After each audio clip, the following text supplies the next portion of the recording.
BC రిజర్వేషన్పై BRS నేతల విమర్శల మీద మంత్రి సీతక్క మండిపడ్డారు. తోడేళ్లొచ్చి గొర్రెలను కాపాడతాయంటే నమ్ముతావా అంటూ విమర్శించారు.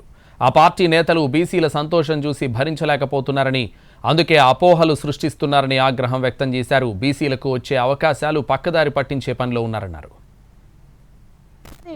అవకాశాల కోసం ఈ కుల సమగ్ర సర్వేను మేము నిర్వహించినాం.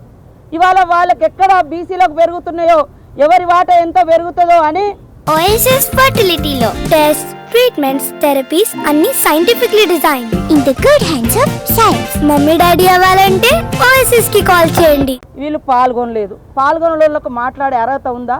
బీసీ సోదరులు కూడా ఆలోచించాలి, నిలదీయాలి.